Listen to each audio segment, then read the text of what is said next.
으야. 중학교 2학년 때 이미 경우의 수와 확률이 교과서에 있었고요. 그래서 그거의 연장선이기 때문에 조금 축소된 형태로 들어와 있습니다. 자, 경우의 수 같이 보도록 하죠. 경우의 수는 이런 거예요. 내가 진짜 대단한 작업을 할 거야. 주사위를 던져. 주사위를 던지면 뭐가 나올 수 있어요? 1도 나올 수 있고 2도 나올 수 있고 3, 4, 5, 6 다 나올 수 있죠?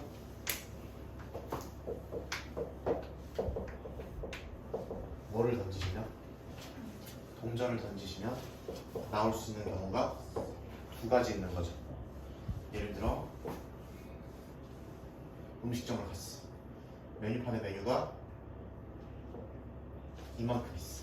그럼 시킬 수 있는 가짓수가 5가지.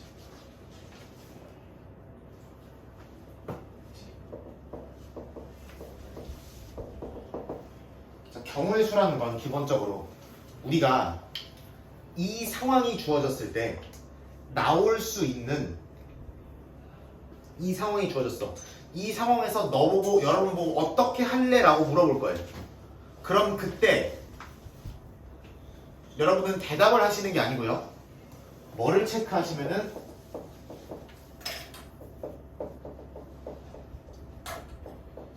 질문 내지는 상황이 주어졌을 때 나올 수 있는 뭐의 수?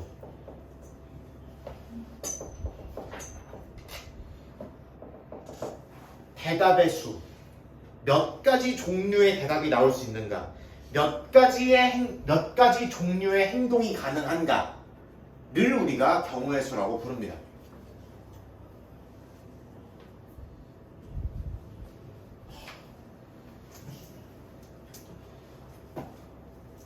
동전 하나를 던졌어. 나올 수 있는 동전 하나를 던졌어. 그러면은 뭐가 나와요?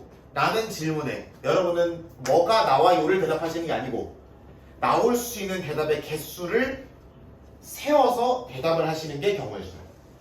이 단원의 핵심적인 얘기입니다. 그럼 당연히 나올 수 있는 대답의 수를 머릿속에서 뭐 하셔야겠어? 일일이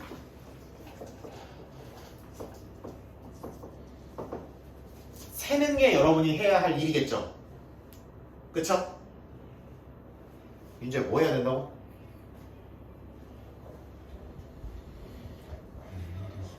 그래, 대답해주는 게 그렇게 힘든가? 나는 90분 내내 떠들고 있는데 말 한마디 해주는 게 그렇게 힘들어가지고 진짜 일일이 세는 거라고. 근데 일일이 센다는 얘기가 정말 그 모든 케이스 하나하나를 머릿속으로 떠올려 가면서 세는 것도 세는 거지만 예를 들어 주사위 6개 나오는 게 1, 2, 3, 4, 5, 6을 모두 떠올려서 6개일 수도 있겠지만 여기 있는 메뉴판의 이름들을 모조리 떠올려서 5개일 수도 있겠지만 그냥 눈으로 보기에 5개네요 라고 하는 것도 세는 거죠. 그러니까 우리는 일일이 세긴 할 건데 어떻게 하면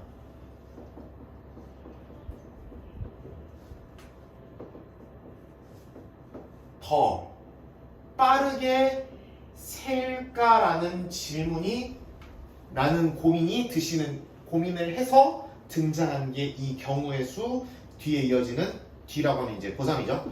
이어지는 확률에 대한 질문이 되는 거예요. 기본적으로 어떻게 하면 더 빠르게 세느냐를 고민하는 단원입니다. 3번과 4번은 그 경우의 수를 어떻게 계산하느냐에 대한 방법인데 계산하는 데 있어서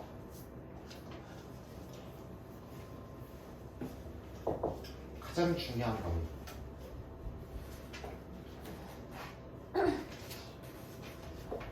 더한다와 곱한다의 차이를 확실히 알고 계셔야 됩니다. 어떤 느낌이냐면 당연한 거야 어떻게 보면. 잘 봐.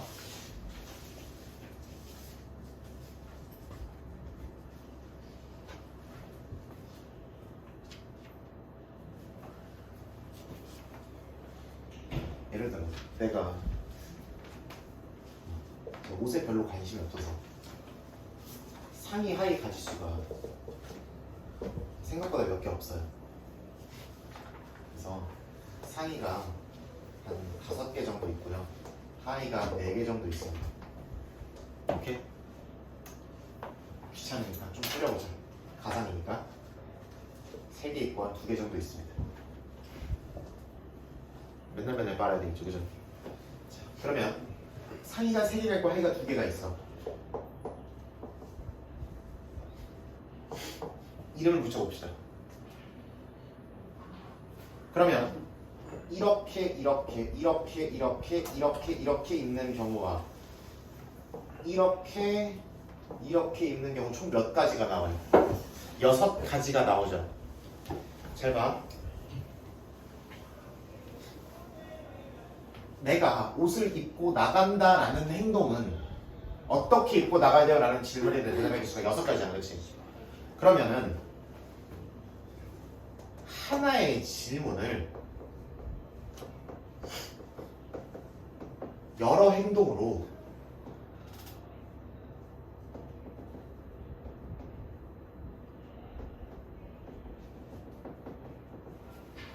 쪼개서 생각하시는 방법이 있죠. 다시 내가 상의 3개, 하의 2개 중에서 상의 하나, 하의 하나를 입어야 밖에 나갈 거 아니야. 그렇죠? 빨개 벗고 나가면 안 될 거 아니야. 그러면 나는 옷을 어떻게 입어요? 라는 질문이 아니고 여러 개로 얘 뭐 입어요? 얘 뭐 입어요? 라는 2개의 질문으로 찢을 수 있죠. 오케이? 그 관점이 먼저 선행되어야 되고 그 여러 행동으로 쪼갰을 때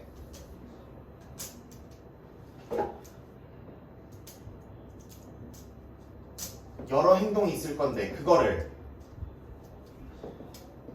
모두 해야 하는 경우에는 각각의 경우의 수를 뭐 한다? 곱한다라고 보시면 됩니다. 말만 하루 종일 했죠? 보시면 나 상의도 입고 하의도 입어야 밖에 나가죠. 그러면 상의를 뭐 입을까? 3개 대답의 개수. 하의를 뭐 입을까? 대답의 개수 2개. 그 3개와 2개를 뭐 한 결과가 답이 되었어요. 곱한 결과가 답이 되죠.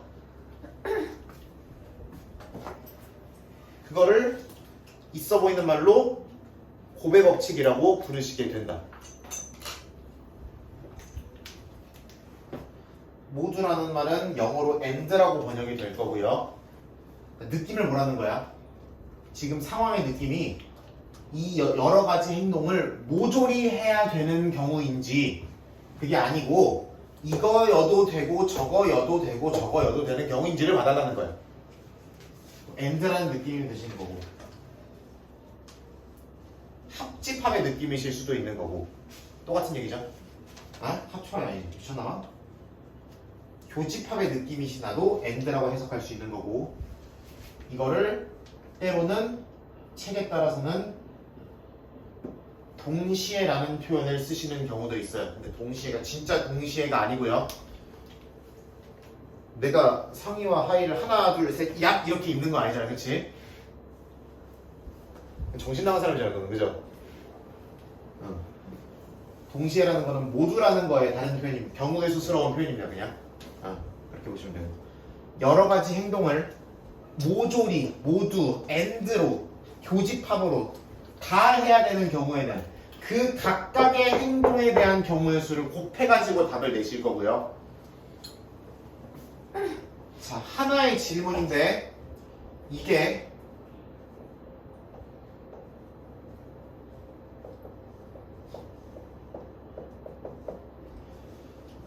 이래도 되고 저래도 되고 요래도 되고 그래도 되는 경우에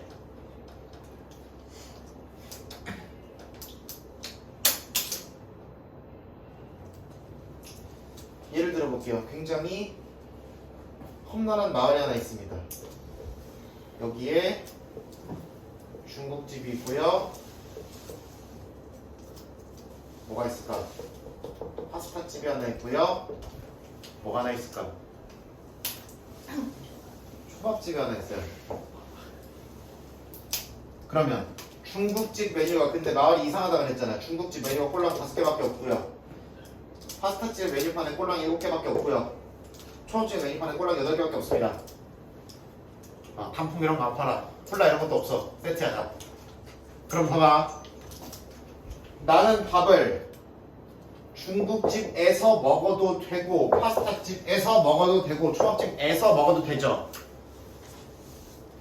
어느 인간이 이 사이에 낑겨가지고 둘 다 주세요 이러고 있을 수는 없을 거잖아. 그치? 그러니까 이래도 되고 이래도 되고 이래도 되는 경우를 저는 뭐라고 부를 거냐면은 케이스를 뭐 한다? 분류한다 라고 부를 거예요. 케이스 분류를 하자 라고 부를 거고요.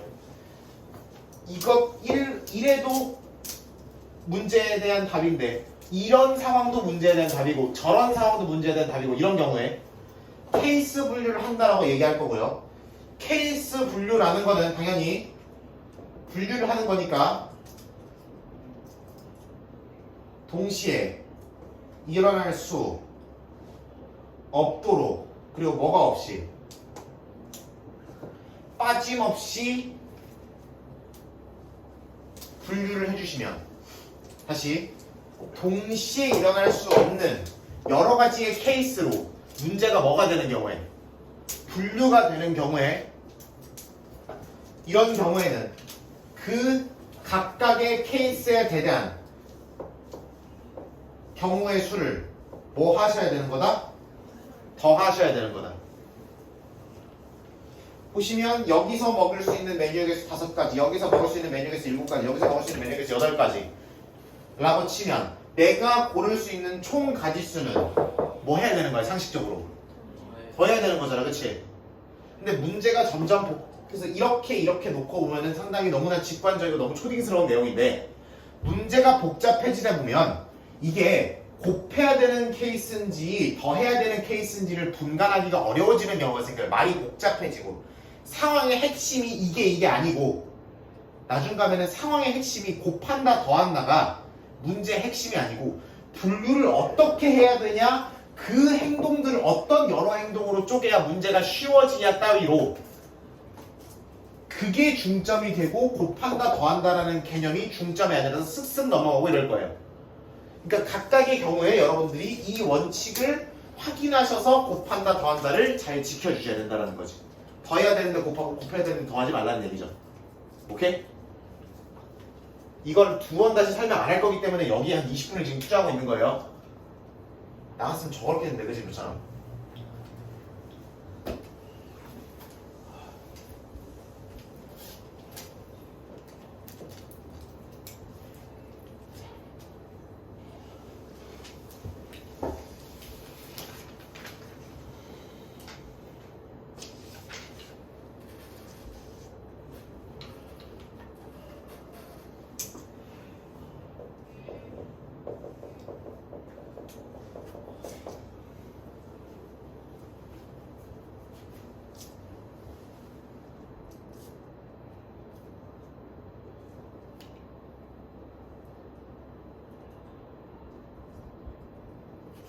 알아요?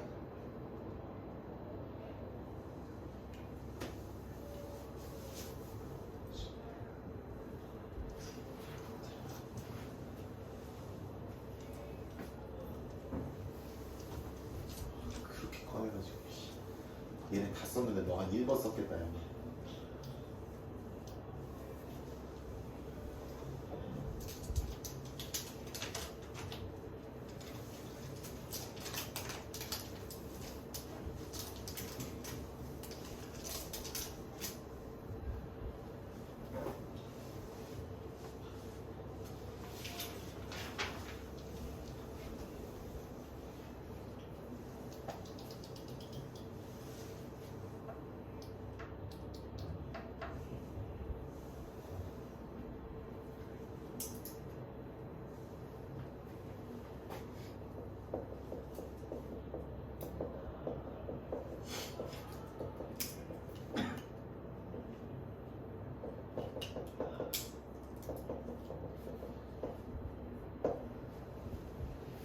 분류가 된 케이스 분류를 올바르게 했다면 가까이 경우를 더하신다라고 보시면 되는 겁니다.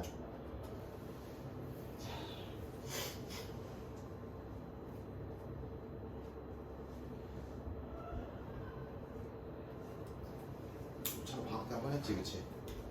방학 때 한번 했잖아, 그치? 너무 시간이 안 나와서 그렇지, 그치? 4번 나왔나? 3번 나왔나? 그래? 걱정하지 마세요. 얘는 빵빵 나왔어. 좋아요.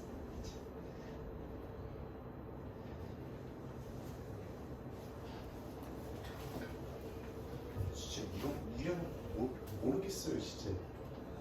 이런 것도 모르겠다고 또. 밤 한 11시 반에 사진 찍어보고 다 설명한 거를 한 번 들을 때 제대로 안 들어. 알겠습니다. 가도 되죠? 너는 임마 나중에 영상 보고 다시 채워.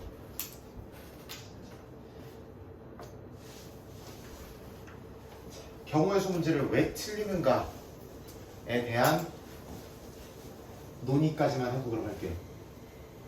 내가 아까 분류를 하면서 얘기했는데 동시에 일어날 수 없도록, 다른 말로 겹치지 말라는 얘기죠.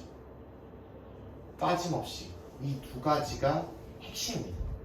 여러분들이 경우의 수 문제를 풀면서 틀리는 이유는 크게 3가지로 저는 분석을 하는데, 첫 번째는 경우의 수를 문제에서 원하기는 이 상황을 제대로만 분석을 했으면 뭐 하는 케이스들인데 다 똑같은 것들인데, 계산을 이 상황 분석을 잘못해서 여러 행동으로 분해하는 거를, 케이스 분류하는 거를 잘못해서 똑같은 경우를 여러 번 세는 경우가 가장 많습니다. 오케이? 두 번째는 세야 되는데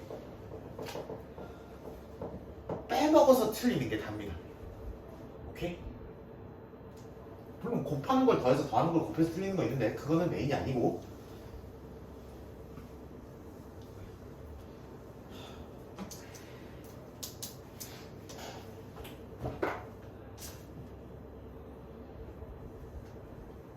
찬반은 뭐 때문에 틀리냐면은 문제를 굳이 복잡하게 만들어서, 다른 말로 문제를 단순화하는데 실패해서 접근조차 못하고 자빠지는 경우가 대부분입니다. 오케이? 본인이 문제를 건드렸어. 근데 틀렸어. 그럼 1번 아니면 2번이고요. 무조건이죠. 그러니까 여러분들이 문제를 풀었어. 경우의 수 문제를 풀었어. 틀렸어. 그럼 뭘 봐야 돼? 해설지를 봐도 아무 도움이 안 돼요. 경우의 수 문제는 해설지를 갖고 있어도 아무 도움이 안 돼. 니네가 실제로 보세요. 왠지 알아? 내가 풀라고 하는 방법이랑 해설지에서 푸는 방법이랑 달라요. 너는 학교생한테 들고 가잖아? 그러면 학교생한테 물어봤을 때 그 풀이가 또 다를 수도 있어요. 경우의 수 문제는 올바른 하나의 풀이 따위는 존재하지 않아요. 다만 설명에 있어서의 일관성을 위해서 이렇게만 계속 푸는 사람이 있는 거예요. 그러니까 나는 처음에 경우의 수를 이렇게 접근한다고 했으니까 이 문제도 이렇게 풀 거고 저 문제도 저렇게, 이 문제도 이렇게, 이 문제도 이렇게 푸는 거야. 근데 애초에 접근 자체를, 사고방식을 다른 방향으로 처음에 설정한 사람도 있겠죠. 수업을 하면서 또는 뭐 책을 쓰면서. 그럼 그 사람은 그 방향대로 모든 문제를 풀어나가는 거예요. 근데 또 제3의 방법도 있죠. 이 문제에 한해서는 또 이렇게 이상한 방법으로 생각하는 게 또 간단할 수도 있어. 그럼 또 그런 방향도 있는 거고. 하나의 문제를 푸는 방법이 절대적으로 하나가 유리한 게 있는 게 아니고 수백 가지 있어요. 과장을 좀 못하면. 그러니까 이 문제를 봐. 물어봐. 이해가 안 될 수가 있어요. 매우 높은 확률로. 이 사람한테 물어보면 이해가 잘 되는데 저 사람한테 물어보면 진짜 이해가 안 돼. 왜 이딴 방식으로 푸는지도 모르겠어. 답은 나오는데 얘가 뭐 하는 건지 잘 모르겠어. 그런 경우가 있어요. 그렇기 때문에 경우의 수 문제 자체는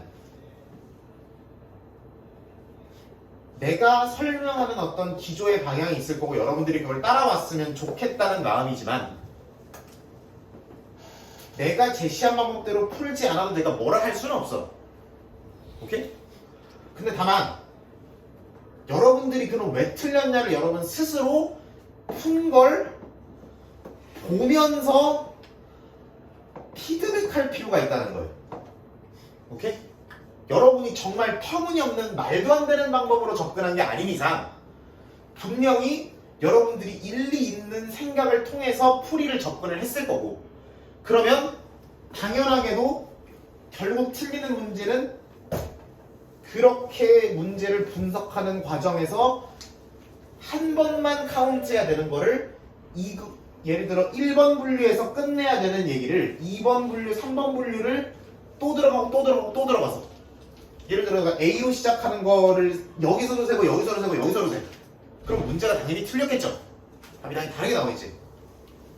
그럴 수 있고 내가 A로 시작하는 거, B로 시작하는 거, C로 시작하는 걸 다 셌는데 D로 시작하는 걸 세야 되는데 안 셌어. 그래서 틀린 경우가 있겠죠. 그쵸?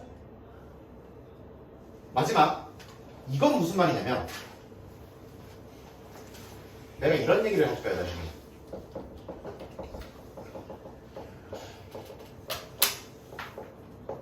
누구한테 물어볼래 이런 질문을 할 거예요. 그러면 내가 예를 들어 뒤에 뭐 여러 가지 문제가 있을 텐데 실제로 보면서 얘기하면 참 좋을 텐데 내가 저 질문이 주어졌을 때 나머지 대답에서 경우의 수라고 그랬잖아. 그리고 행동을 여러 개로 쪼개서 질문을 하나의 질문을 여러 질문으로 바꾼다 그랬죠. 그죠? 그럼 그 여러 질문으로 바꾸는 과정에서 예를 들어 A가 뭐를 하나 정하고 B가 뭐를 하나 정하고 C가 뭐를 정하고 D가 뭐를 정해야 정하는 문제가 있다고 쳐봅시다. 그러면은 자 일반적으로 여러분 생각하기에 A한테 먼저 물어봐. 나올 수 있는 대답의 개수 몇 개 이렇게 나오겠지. 그치? A가 고를 수 있는 풀이 몇 개가 있겠지. 그 다음에 B가 고를 수 있는 풀이 몇 개 있겠지. 그치? 이렇게 있다고 쳐봐. 근데 C가 그러면 고를 수 있는 게 A가 이걸 고르고 이걸 골랐으면 3개일 수도 있고 저걸 고르고 저걸 골랐으면 4개일 수도 있고 이럴 수도 있단 말이야. 오케이? 그런 식으로 또는 여기 앞에부터 갈릴 수가 있죠. 그죠? 여기서부터 A가 뭘 고르냐에 따라서 B가 다 다른데요? 그럼 그걸 다 케이스 분류를 해야 되나요? A가 1번 고를 때, 2번 고를 때, 3번 고를 때, 4번 고를 때, 5번 고를 때 해야 될 수도 있지. 근데 물어보는 순서 내지는 집단을 다르게 바꾸면 문제가 조금 더 어떻게 될 수 있다. 단순화될 수 있다는 얘기입니다.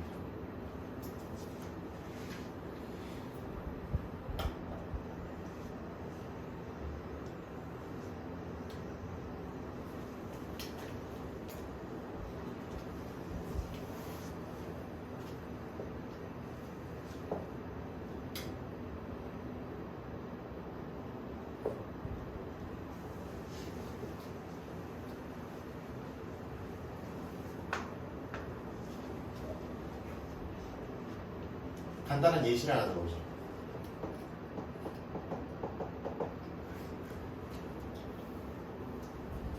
이걸 가지고 세 자릿수를 만들 건데 뭐로 만들겠대? 짝수로 만들겠대. 그럼 봐봐라. 여기 올 수 있는 거 몇 개예요? 4개죠. 여기 올 수 있는 거 몇 개예요? 여기 5개에서 몇 개 빠졌으니까 한 개가 빠졌으니까 대답의 개수가 몇 개? 뭐를 골랐든 4개죠. 여기는요? 앞에서 여기사를 썼는지 안 썼는지 알아야 몰라요. 그럼 또 다 나눠? 앞에 들어가서? 앞에 대답이 0 나왔, 1 나왔을 때 2 나왔을 때 3 나왔을 때 다 나눠? 그러니까 뭐부터 물어봐야 되는 거야 이런 건? 여기부터 물어봐야 되는 거죠. 오케이? 그럼 뒤에가 0이 올 때 앞에가 몇 개 나오냐, 2가 올 때 몇 개냐, 4가 올 때 몇 개 나오냐 이렇게 가야지. 그치? 그런 식으로 물어보는 대상, 순서 이런 것들이 그러니까 결국은 그거지. 여기부터 물어보냐 여기부터 물어보냐가 다른 대답이 되는 건 아니죠. 그치? 내가 100의 자리부터 질문한 상황과 1의 자리부터 질문한 상황을 따로따로 케이스 분류로 가져가면 안 되는 거지. 그치? 그죠?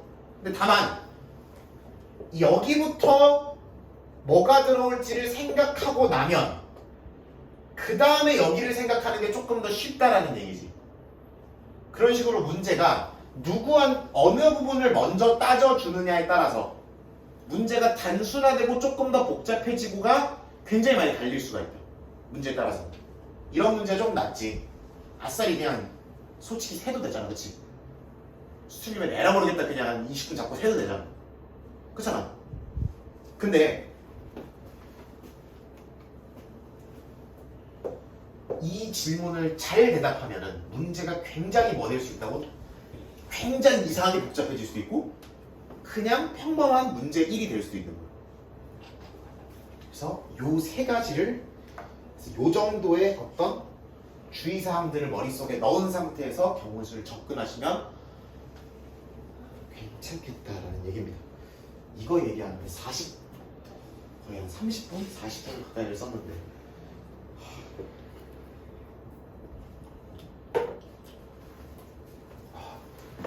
실제 문제 보면서 적용하는 연습을 해보도록 하겠습니다.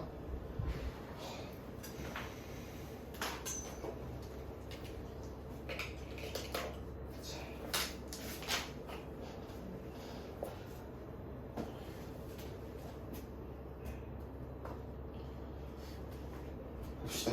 일단 주사위 문제부터 쭉 한번 보도록 하죠. 주사위 문제를 줬는데 주사위가 예를 들어 두 개를 던지고 눈의 합이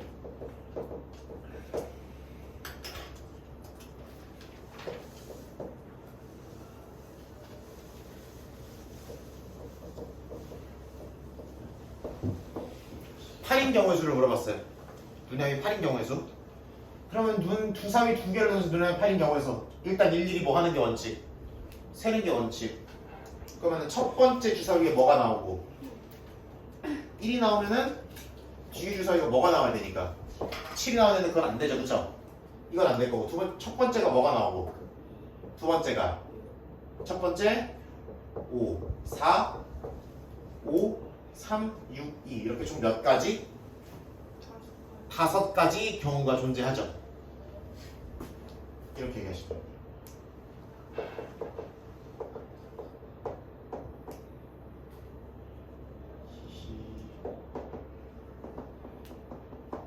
4의 배수인 경우를 세달라고 했어요. 그럼 이거는 크게 몇 가지가 있어? 4가 되는 경우랑 뭐가 되는 경우? 세 번째 12가 되는 경우 이렇게 3개가 존재하죠. 그럼 4가 되는 경우는 1, 3, 2, 2, 3, 1이니까 몇 가지? 얘는 아까 셌죠. 5가지.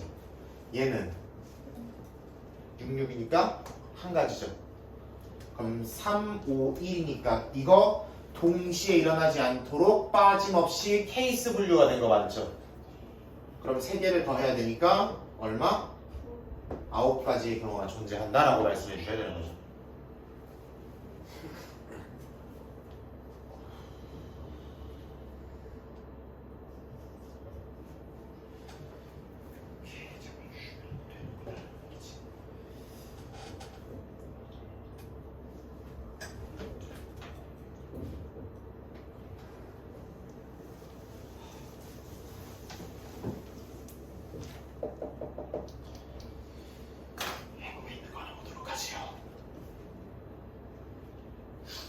미리 세는 거 몇 개만 더 보고 가도록 하겠습니다.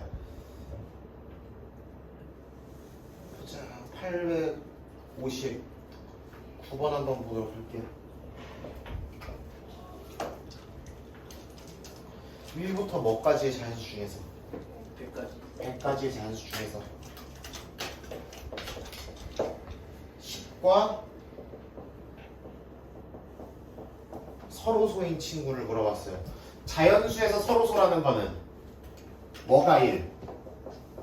공 약수가 1뿐인 거를 서로소라고 부르죠.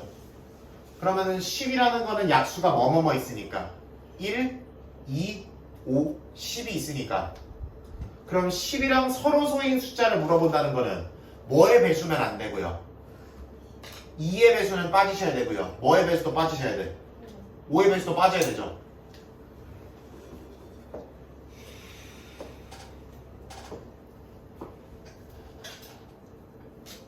얘네밖에 안 되죠. 그러면 1의 자리 중에. 그 다음은 이거밖에 없죠. 그렇잖아. 보이냐?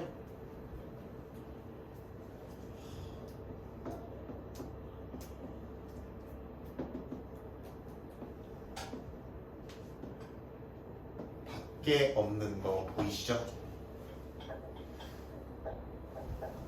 그럼 몇 개? 몇 개? 그렇잖아. 몇 개?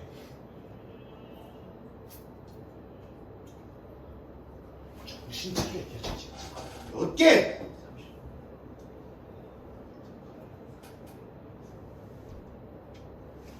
몇 개?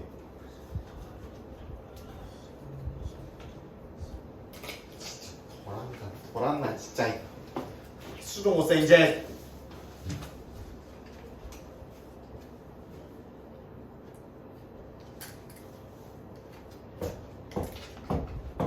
한 줄, 두 줄, 세 줄, 네 줄, 다섯, 여섯, 일곱, 여덟, 아홉, 10줄일 거 아니야. 0부터 9까지니까. 40. 그러면은 사람 몇 개? 40개가 나오셔야 되는 거지.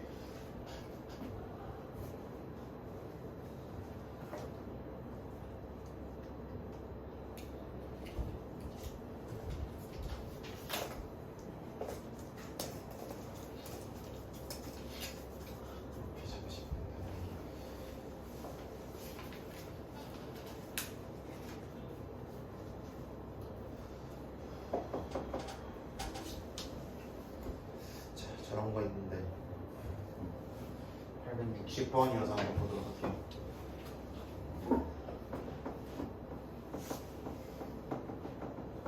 이렇게 나와 있고 그리고 x, y, z가 모두 무슨 수다? 자연수다. 이렇게 보시면 되는 거지, 그치?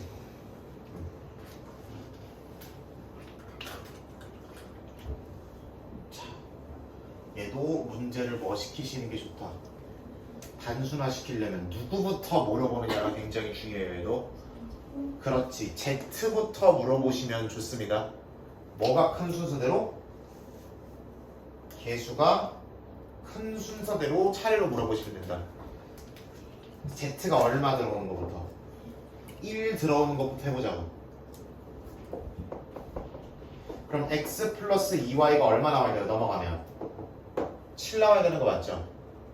그럼 그 다음 y 물어봐. y에 1 들어가면 x 얼마여야 되고요? 5여야 되고요. 그죠? 2 들어가면 3이고 3 들어가면 1이죠. 맞지? 그럼 z가 2면 x 플러스 2y가 4 나오니까 1이랑 2 이렇게밖에 안 나오는 거 맞지? 그치? z가 3이면 이거니까 x, y 자연수로 안 나오죠. 그쵸? 그래서 하나, 둘, 셋, 네 가지 케이스밖에 안 나오시는 거 맞죠? 저희는 오늘 작별 열심히 잖아요, 그렇죠?